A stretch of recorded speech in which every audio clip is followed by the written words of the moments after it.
बच्चों आज के क्लास में हम लोग देखने वाले हैं क्लास 8 साइंस का चैप्टर नंबर 1 जिसका नाम है फसल उत्पादन एवं प्रबंध। ठीक है, और आज के क्लास में हम लोग इस चैप्टर का क्या करने वाले प्यारे बच्चों, सभी प्रश्न का उत्तर जानने वाले हैं। आप लोग देख सकते हैं प्यारे बच्चों, आप लोग का यहाँ से अभ्यास का प्रश्न स्टार्ट होता है। हम लोग एक एक क्वेश्चन को हल करेंगे। उससे पहले मैं आपको बता दूं, आप लोग अगर ये सारा पॉइंट याद नहीं किए हुए हैं तो इसको याद कर लीजिएगा। ठीक है, ये सारा पॉइंट आपके लिए जानना काफ़ी ज़्यादा जरूरी है। ठीक है, तो इसको एक बार पढ़ लीजिएगा सभी बच्चे। आइए अब हम लोग अभ्यास के प्रश्न को लेते हैं और अच्छे तरीका से हल करने का प्रयास करते हैं। ठीक है, अभ्यास का प्रश्न यहीं से शुरू होता है। कहता है फर्स्ट क्वेश्चन, उचित शब्द छांट कर रिक्त स्थानों की पूर्ति कीजिए। आपको ये जो 5 यहाँ पर आपका क्या बाबू शब्द दिया गया है, इसको रिक्त स्थान पर पूर्ति करना, जो भी जिस रिक्त स्थान पर जो भी शब्द उपयुक्त होगा। जैसे यहाँ पर देखिए, एक स्थान पर एक ही प्रकार के बड़ी मात्रा में उगाए गए पौधों को क्या कहते हैं। तो मैं आपको पढ़ा चुका हूँ कि एक ही स्थान पर एक ही प्रकार के पौधा को बड़ी मात्रा में जब लगाएंगे तो उसको हम लोग फसल बोलते हैं। तो बच्चों यहाँ पर आप लोग क्या लिखिएगा, फसल लिख लीजिएगा। ठीक है, चलिए फसल लिख लिए। अब कहता है फसल उगाने से पहले प्रथम चरण मिट्टी की डैश होती है। तो आपको पता है कि फसल को उगाएंगे उससे पहले हम लोग क्या करते हैं, मिट्टी को तैयार करते हैं। मिट्टी को क्या करते हैं बच्चों, तैयार करते हैं। तो यहाँ पर सारे बच्चे लिख लेंगे, यहाँ पर लिखिए तैयारी होती है। क्या होती है, तैयारी होती है। ठीक है, यहाँ पर लिख दिया तैयारी। अब आप लोग लिख लीजिएगा सारे बच्चे। चलिए आगे आ जाइए। कहता है क्षतिग्रस्त बीज जल की सतह पर डैश लगेंगे। क्या लगेंगे, तैरने लगेंगे। क्या करने लगेंगे बच्चों, लिखिएगा तैरने लगेंगे, तैरने लगेंगे। चलिए हो गया तैरने, आप लोग लिख लीजिएगा। आगे है फसल उगाने के लिए पर्याप्त सूर्य को प्रकाश एवं मिट्टी से डैश का डैश आवश्यक है। तो आप बोलेंगे सर मिट्टी से पानी, मिट्टी से क्या प्यारे बच्चों, पानी है। यहाँ पर हम लिख रहे हैं बच्चों, लिखिएगा पानी तथा पोषक पोषक पोषक तत्व आवश्यक है। ओके, चलिए पोषक तत्व आवश्यक है। तो प्यारे बच्चों यही था आपका भरने वाला, जो कि मैंने अच्छे तरीक़ा से क्लियर आप लोगों को भरकर क्या किया, बता दिया। ठीक है बच्चों, तो यहाँ पर आपका दिया गया था, यही 5 शब्द को मैंने भरा है और भरकर आपका ये रिक्त स्थान की पूर्ति वाला कंप्लीट हो चुका है। तो बच्चों जिन बच्चों को अगर लिखने में परेशानी हुई वे बच्चे यहाँ पर लिख लेंगे। देखिए हम सारा दे चुके हैं, यहाँ पर बाबू हाईलाइट कर चुके हैं। यहाँ पर फसल भरिएगा, उसके बाद यहाँ पर तैयारी भरिएगा, यहाँ पर तैरने भरिएगा, यहाँ पर पानी भरकर यहाँ पर पोषक तत्व भर लीजिएगा। आई होप कि आपको फर्स्ट क्वेश्चन क्लियर हो चुका होगा। और अब हम लोग क्वेश्चन नंबर 2 की ओर बढ़ते हैं। क्वेश्चन नंबर 2 सभी बच्चे ध्यान से पढ़ेंगे। कहता है क्वेश्चन कि कॉलम ए में दिए गए शब्दों का मिलान कॉलम बी से कीजिए। मतलब कॉलम ए में कुछ शब्द दिया गया है और कॉलम बी में कुछ शब्द दिया गया है, जो जिससे मिलान आपको मैचिंग लग रहा है उसको आप लोग मिलान कीजिए। जैसे यहाँ पर है खरीफ फसल। बाबू बताइए खरीफ फसल में कौन कौन आता है। आप हमको बताएंगे कि सर खरीफ फसल में हम लोगों का आ जाता है धान एवं मक्का। तो बाबू आप लोग इस प्रकार यहाँ पर मिला लीजिएगा। बताइए समझ में आ गया। रबी फसल में सर आ जाता है हम लोग का गेहूं हो गया, चना हो गया, मटर हो गया। ठीक है, रबी फसल किसे बोलते हैं, तो ऐसा फसल जिसे शीत ऋतु में लगाया जाता है या उपजाया जाता है तो उसको रबी फसल बोलते हैं। खरीफ फसल किसे बोलते हैं, जिसे वर्षा ऋतु में क्या होता है प्यारे बच्चों, उपजाया जाता है तो उसको हम लोग क्या बोलते हैं, खरीफ फसल। ठीक है, चलिए आप लोग का हो गया। अब बताइए रासायनिक उर्वरक में क्या क्या हो जाएगा। रासायनिक उर्वरक जो है प्यारे बच्चों, इसमें आप लोग बोलिएगा कि सर ये यूरिया वगैरह जो होता है ना, सुपर फास्फेट, ये सब रासायनिक उर्वरक है, इसको कारखाना में तैयार किया जाता है। वहीं अगर हम कार्बनिक खाद की बात कर ले तो कार्बनिक खाद के अंतर्गत आपका आ जाएगा पशु का अपशिष्ट को ले लीजिए, गोबर ले लीजिए, मूत्र ले लीजिए एवं पाद अपशिष्ट को ले लीजिए। ठीक है, तो ये सब आपका क्या जाएगा बाबू, तो आप बोलिएगा पशु अपशिष्ट, गोबर, ये सब क्या है, कार्बनिक खाद है। इसको इसमें भी ऐसे मिलान कर सकते हैं, कहीं कोई दिक्कत है नहीं। ठीक है, तो आई होप कि आपको फर्स्ट एंड सेकंड क्वेश्चन पूरा अच्छे तरीका से क्लियर हो चुका होगा। ऐसे मैं आपको एक जानकारी दे रहा हूँ। ठीक है, पहले आगे देख लीजिए। ठीक है, एक इंपॉर्टेंट पॉइंट बताऊंगा, अगर आप लोग इस चैप्टर को पढ़ना चाहते हैं तो कैसे पढ़ेंगे। ठीक है, चलिए ध्यान से क्वेश्चन को समझिए। कहता है निम्न के दो उदाहरण देना है। अब आपको खरीफ फसल का और रबी फसल का उदाहरण देना है। अब बहुत सारे बच्चे इसका उदाहरण लिख देंगे, क्योंकि यहाँ पर खरीफ फसल जो है बाबू आपने मिलाया धान एवं मक्का, रबी फसल में मिला गेहूँ एवं चना मटर। तो आप लोग इस प्रकार भी उदाहरण दे सकते हैं। फिर भी हम यहाँ पर 2 उदाहरण आपको देकर बताते हैं। तो आप लोग लिखिए जल्दी से। खरीफ फसल में क्या बाबू आपको लिखना है, धान क्या लिखिएगा, धान एवं मक्का, सभी बच्चे लिख लेंगे धान एवं मक्का। ठीक है, चलिए इस प्रकार हो गया आपका। अच्छा, अब आपका रबी फसल है बच्चों, तो रबी फसल में क्या लिखिएगा, तो रबी फसल में आप लोग लिख लीजिए गेहूँ, गेहूँ लिख लीजिए, चना लिख लीजिए, और आप लोग लिख सकते हैं मटर को लिख लीजिए। ठीक है, ये आपका 3 उदाहरण आपको दे देना इस प्रकार। ठीक है, तो आई होप कि आपको क्वेश्चन नंबर 3 जो है बाबू ये भी क्लियर हो चुका होगा। एंड क्वेश्चन नंबर 4 देखिए, कहता है निम्न पर अपने शब्दों में एक पैराग्राफ लिखना है। अब आपको क्या करना है, पैराग्राफ लिखना है। आपको ये जो शब्द दिया गया ना, इस पर एक छोटा सा आपको पैराग्राफ लिखना है। तो चलिए हम लोग पैराग्राफ को अब लिखते हैं। ठीक है, देखिएगा, मिट्टी तैयार करना, इस पर थोड़ा सा आपको 2-3 लाइन लिख देना है। बुआई करते हैं तो उस पर 2-3-4 पॉइंट आपको लिखना है। निराई, थ्रेसिंग, इस सब पे आपको 4 से 5 पॉइंट लिखना है। तो लिख लेंगे हम लोग। चलिए, तो हम लोग यहाँ पर हम दे चुके हैं, आप लोग क्या कीजिएगा, लिखिएगा। जैसे हम मिट्टी की तैयारी, प्यारे बच्चों इस पे आपको पॉइंट देकर लिखना है, फसल उगाने से पहले मिट्टी की तैयारी आवश्यक है। हम किसी भी फसल को उपजाएंगे, वो फसल मेरा अच्छा हो, इसके लिए हम क्या करेंगे, मिट्टी की तैयारी करेंगे। मिट्टी को क्या करेंगे, तैयार करेंगे। इसमें मिट्टी को जोतना और ढीला करना शामिल है। मतलब मिट्टी को अगर हमको तैयार करना है तो मिट्टी को क्या करना पड़ेगा, जुताई करना पड़ेगा। मतलब मिट्टी को क्या करना, उलटना पुलटना पड़ेगा, और क्या करना पड़ेगा, ढीला करना पड़ेगा। ठीक है, इसमें जड़ें मिट्टी में गहराई तक प्रवेश कर पाती है, और गहरी होने पर भी आसानी से क्या कर पाती है बाबू, सांस ले पाती है। तो मिट्टी की तैयारी पर आप लोग 4 से 5 पॉइंट लिख लेंगे सारे बच्चे, बोलिए यस सर। अब आता है बाबू बुआई। बुआई पर आपको लिखना है कि मिट्टी में बीज डालने की प्रक्रिया को बुआई कहते हैं। मिट्टी में बीज डालने की प्रक्रिया को बुआई कहते हैं। बीज बोने के लिए पारंपरिक रूप से इस्तेमाल किए जाना वाला जो उपकरण है बाबू, वो कीप के आकार का होता है। ठीक है, कीप के आकार का होता है, या फिर आप लोग सीड नामक उपकरण का उपयोग किया जाता है, लिख लेंगे।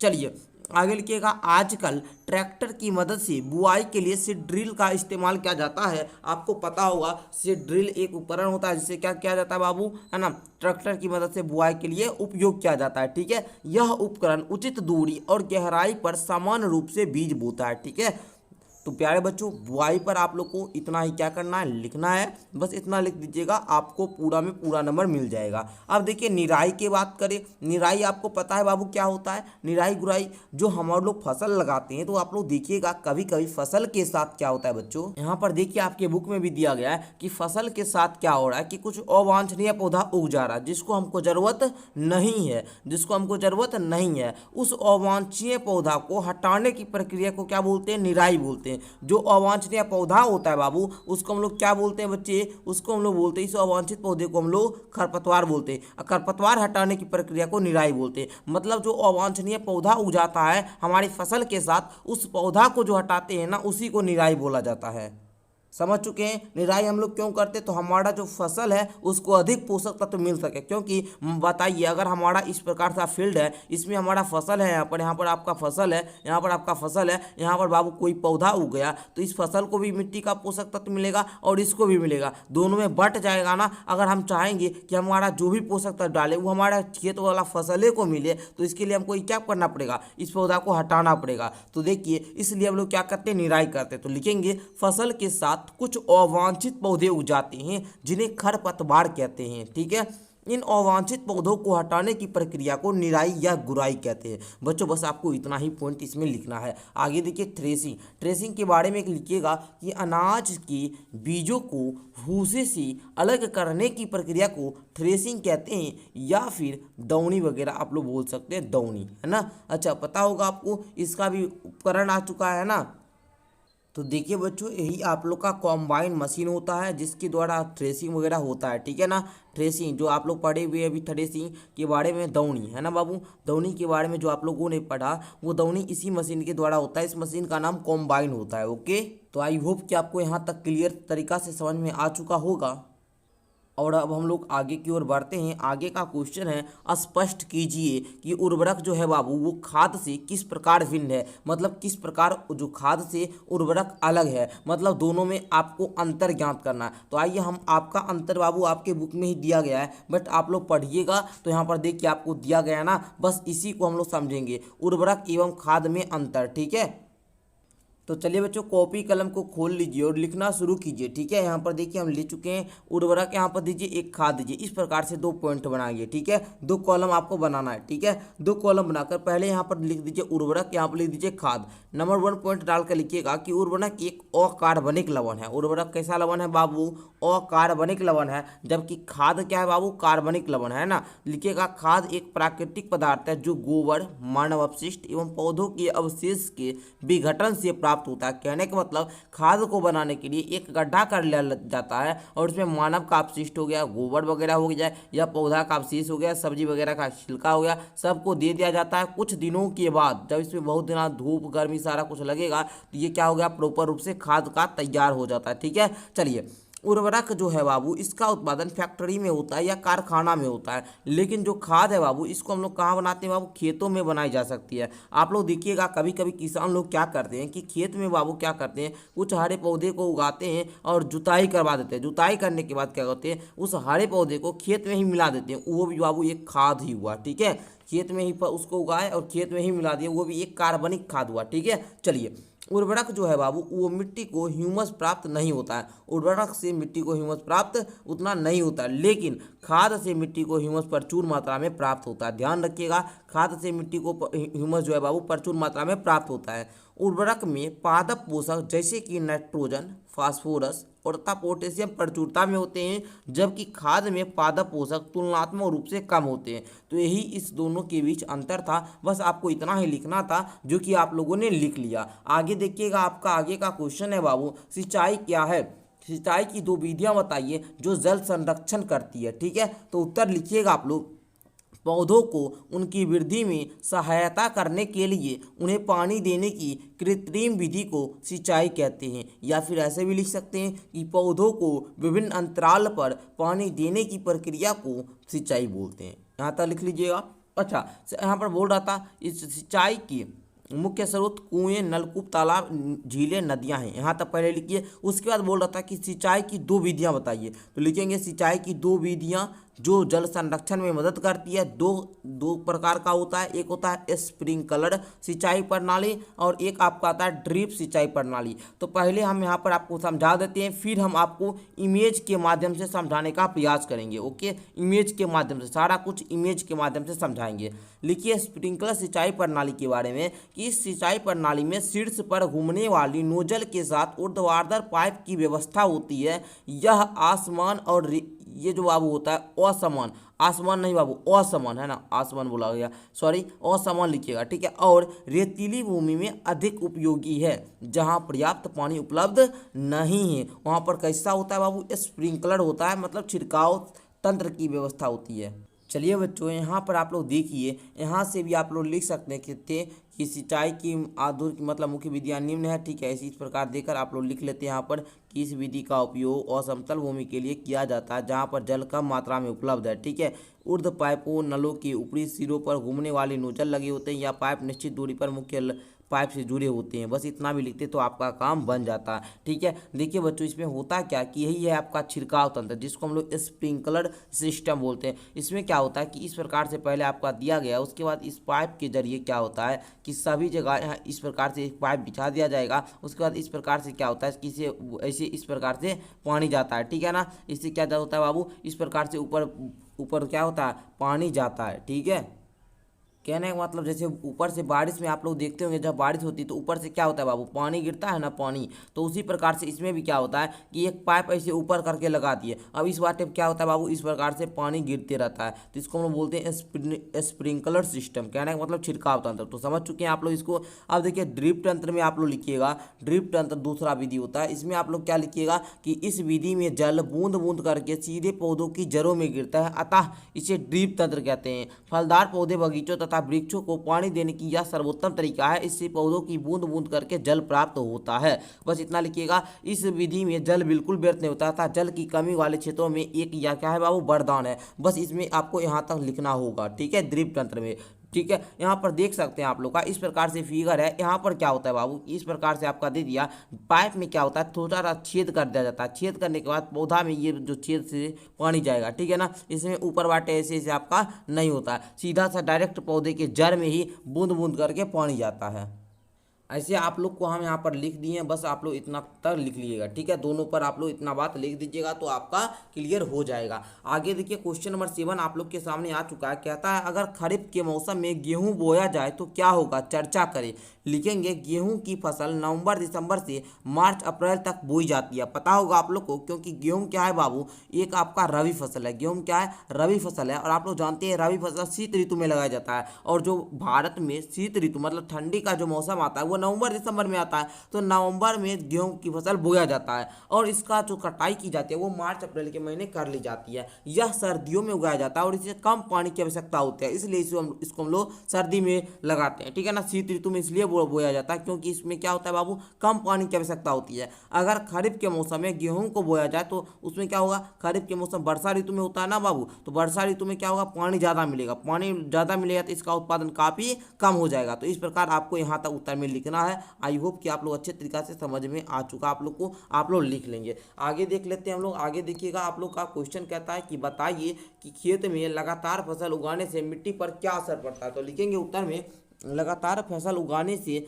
मिट्टी में कुछ पोषक तत्व कम हो जाते हैं, क्योंकि फसलें मिट्टी से पोषक तत्व ले लेती है। मिट्टी बंजर हो जाती है, उसे पोषक तत्वों की पूर्ति के लिए मतलब पर्याप्त समय नहीं मिल पाता है, ठीक है। लगातार फसल को, एक ही फसल को खेत में नहीं उगाना चाहिए, ठीक है ना। जैसे मान लीजिए ये आपका एक फील्ड है, अगर इसमें आप इस बार गेहूँ लगा दिए तो फिर आप लोग कोई दलहन फसल लगा दीजिए और बीच बीच में आप लोग क्या, जैसे गुआ वगैरह होता है ना, और जो कार्बनिक खाद होता है, ठीक है ना, खाद वगैरह आप लोग क्या कीजिए, देते रहिए, ठीक है ना। मिट्टी में पोषक तत्व देते रहिएगा, उससे मिट्टी आपका बंजर नहीं होगा। और फसल को बदल कर लगाया कीजिए, ठीक है। एक ही फसल इस बार गेहूँ लगाए, फिर अगली बार गेहूँ लगाएंगे, अगली बार गेहूँ, मकई लगा रहे तो अगली बार मकई लगाए, ऐसा नहीं कीजिए। कुछ इस बार बाबू अगर आपका मकई हो गया तो क्या आगे हम लोग अरहर लगा सकते हैं, हल्दी लगा सकते हैं, और आप लोग सरसों लगा सकते हैं। विभिन्न प्रकार का फसल है, हम किसी फसल को लगा सकते हैं क्या। चलिए आगे देखिए, कहता है क्वेश्चन नंबर 9 कि खरपतवार क्या है, हम उन्हें कैसे नियंत्रित कर सकते हैं। अभी हम आपको तुरंत समझाए थे कि खेत में क्या होता है बाबू, कभी कभी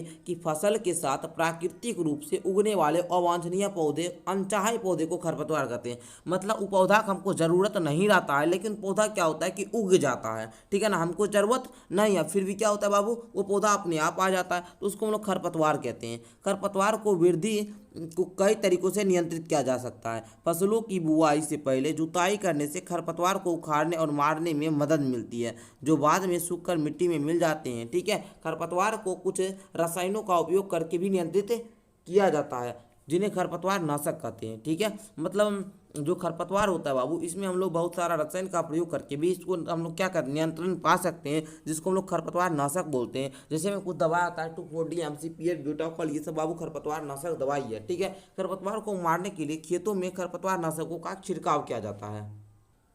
यू कैन सी नाउ कि यहाँ पर देखिए, ये हमारे प्यारे यहाँ पर हमारा फार्मर साहब है, मतलब किसान हैं। और ये किसान जो है बाबू क्या कर रहे हैं, खेत में क्या कर रहे हैं, ये यहाँ पर देखिए इस मशीन को आप लोग क्या बोलते हैं, जल्दी से बताएंगे सारे बच्चे, है ना। और ये क्या कर रहे हैं बाबू, स्प्रे कर रहे हैं, स्प्रे कर रहे हैं प्यारे बच्चों। कहने का मतलब ये कीटनाशक, मतलब जो कीटनाशक है, खरपतवार नाशक दवाई, उसका क्या कर रहे हैं बाबू, इस्तेमाल कर रहे हैं। और ये अपनी फसल को सुरक्षा पहुँचाने के लिए खरपतवार नाशक का प्रयोग कर रहे हैं।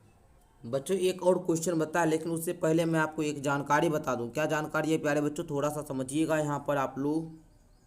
जानकारी कहने का मतलब यह है बाबू कि अगर आप लोग क्लास 8 में अच्छे तरीक़ा से पढ़ाई करना चाह रहे हैं तो आप लोग के लिए SBM क्लासेस का मंजिल बैच आता है, ठीक है ना। ये मंजिल बैच में भी स्पेशल ऑफर चल रहा है, मतलब 299 रुपये में आप लोग क्लास 8 का ऑल सब्जेक्ट का क्वेश्चन आंसर का PDF ले सकते हैं।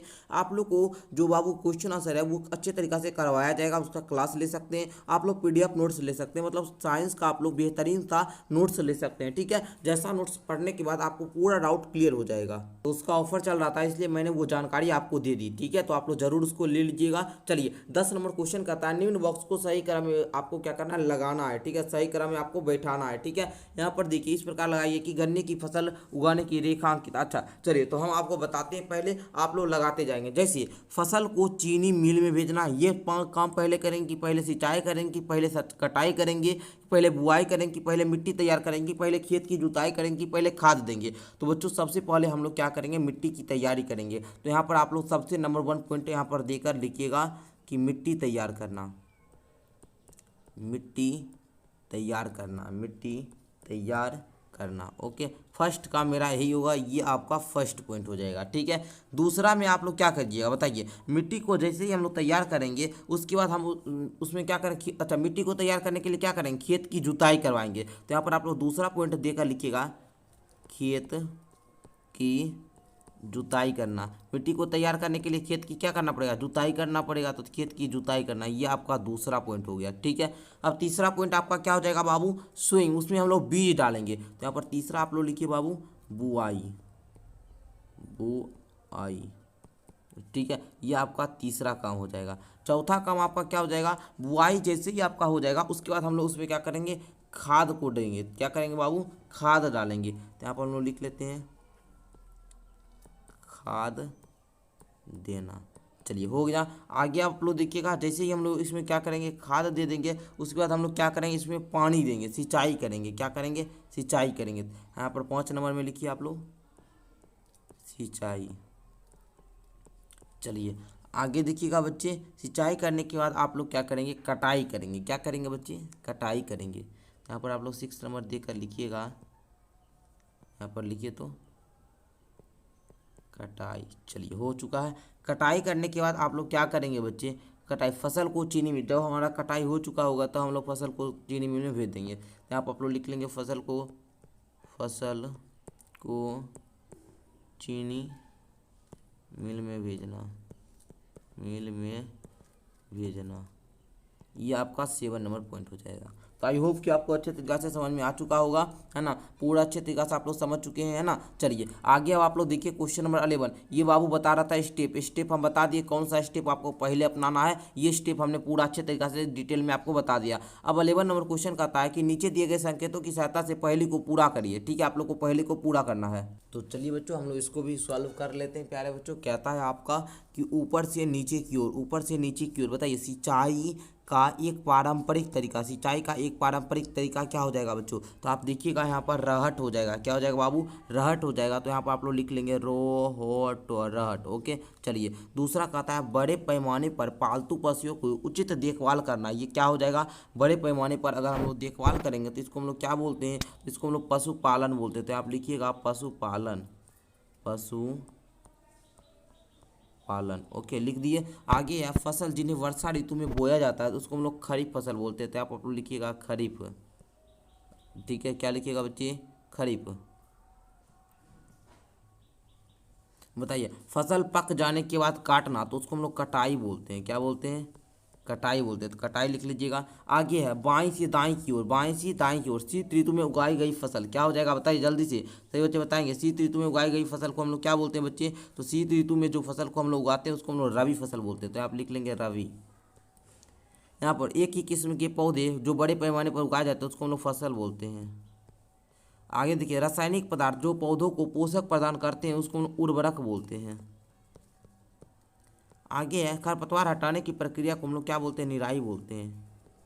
तो आई होप कि आप लोग इसको भी अच्छे तरीके से कर लेंगे। अब यहाँ पर आपका भरने वाला है तो यहाँ पर भर लेंगे रोहट और रहट, है ना बाबू। यहाँ पर देख लीजिए आप लोग इसी प्रकार भरिएगा। 3 नंबर में आपका क्या है बाबू, 3 नंबर का खरीफ लिखे ना। तो यहाँ पर आप लोग लिखिएगा खो रो दीर्घी का रीफ, खरीफ हो गया। उसी प्रकार आप लोग भरिए तो सारे बच्चे यहाँ पर। और हम देखते हैं बाबू, यहाँ पर देखिए, यहाँ पर भरिए आप लोग पशुपालन, है ना। थोड़ा सा रुकिए 1 मिनट आप लोग।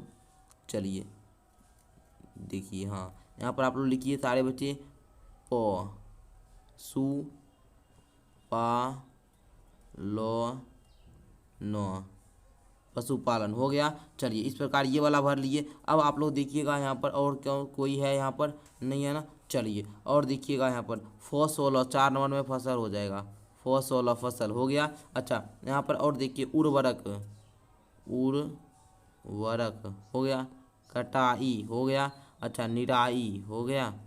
चलिए तो आई होप कि आपको एक एक क्वेश्चन आंसर क्लियर हो चुका होगा। मैंने हर एक क्वेश्चन का आंसर आपको भर कर बताने का प्रयास किया। आप लोग को पूरा एक एक क्वेश्चन का आंसर मैंने पूरा कंप्लीट करवा दिया। तो प्यारे बच्चों इस प्रकार आपका जो ये चैप्टर था फसल उत्पादन एवं प्रबंध, ये आपका पूरा क्लियर हो चुका है। तो मिलते हैं एक नेक्स्ट क्लास के साथ, तब तक के लिए धन्यवाद। प्यारे बच्चों आप हमारे चैनल को सब्सक्राइब कर सकते हैं। प्यारे बच्चों हम आप लोग को क्लास 8 का ऑल सब्जेक्ट का क्वेश्चन आंसर इसी चैनल पर कराएंगे। और आप लोग का मैथ का भी बहुत सारा प्रश्नावली हम हल करा चुके हैं। सारा कुछ अगर आप लोग को जानना है तो तो इस चैनल के आप लोग प्लेलिस्ट सेक्शन में जाइए, आप लोग देखिए बाबू क्लास 8 का सारा विषय का प्लेलिस्ट बना हुआ है। और आप लोग नीचे डिस्क्रिप्शन बॉक्स से अगर आप लोग अच्छे तरीके से चैप्टर वगैरह को पढ़ना चाहते हैं तो नीचे डिस्क्रिप्शन बॉक्स से मेरा ऐप को डाउनलोड कर लीजिएगा, वहाँ से जाकर आप लोग चैप्टर को पढ़ सकते हैं। धन्यवाद प्यारे बच्चों, पूरे क्लास को बने रखने के लिए आप लोग इसी प्रकार का प्यार बनाए रहिएगा। धन्यवाद।